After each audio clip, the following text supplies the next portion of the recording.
shirenge ngende Bujumbura. Ujya Bantu ikiyama ya mukuru wanje ngende Bujumbura. Kandi natabuje itike. None wife ntibizi yuko ibyo bintu bidakunda. Aha ntiwamenye neza yuko je urinze ugenda wumsize ndijenyene ntibikunda rero wife urabizi igenda kubaha wife. Ibintu byo kumbwira ngo ugomba ugende Bujumbura muri Bujumbura ugiye muhande. Shiri mari misi iri gusanzura ngaho. Nibyo bugiye mu bihe. Niba bantu ko ngende by'umuryango. Ubuza wife cyera zikunda kuba ibintu byo kumbwira rero ngiye za Bujumbura ngiye he kumenya ku mwanya witangira programa zawe ntikibaho urugo no kugenda no kugira ku nama z'umushinga ntayi wawe mutari mu mwami umwe ubu ibintu byo kunda gute uzi kwisiga muri ibintu bicewe cyenyene uzi kwisiga muri imbere cyenyene ibyo byo kunda ntufata ntaho ndagusiga wala sitaki urazi ko ndakuba hashe wayifata na mimi nakuba wife nagenda kuba jewe ndagiye kandi n'amasaha ko aragenda jewe ndagiye wife jewe ngo tozi wari bahajewe ntushoye kumbwira ngo ugomba ugende je ndagiye kwazo n'amasaha ageze ndagiye wife usiga yubaha wewe wife urubaha wife ndagiye usiga mbiri no guteka wateke bye God have mercy upon us. Wafanya ndio washuri kundagiye wanzozi ngo wewe wife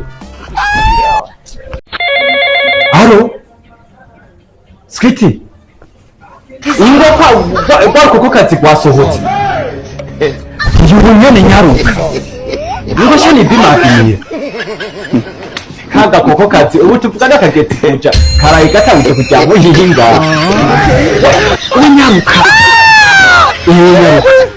Sawa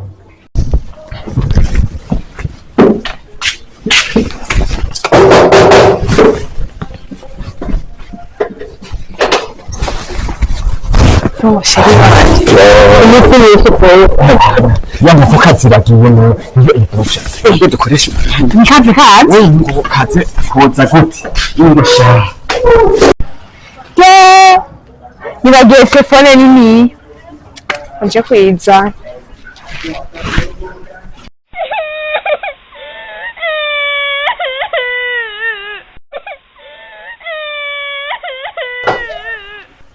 Telefone yafa.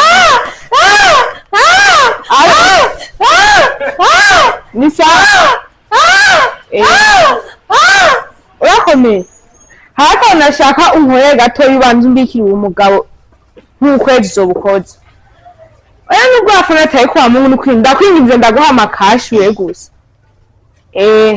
Nyaruka zobukoze. Ndakumva cyane. Oya twe kuwa Mungu nkubona ariko ndaritonora uco mbwira kuwa Mungu twadosikonje ubona ariko ndarihashura nta mwanya afise wo kuza kukwenenana n'abene gihugu kashi aho harimo abusteri nk'umunani aho ndaza kweri ndamucakira kabisa kuko nyene nca nemera ndashire ko kadondora inze hama rero uyu yamenye mbanda rihashure nyene mpejeje kugacakira sawa sawa dakika nza kubashitse sawa okay yariwe maucha ni sawa meze neza iyo nkende niyiri aha nabugaranye bari hiyo bari ndani aha nyana karayivura hino reka umuntu amudaca kabisa amucaki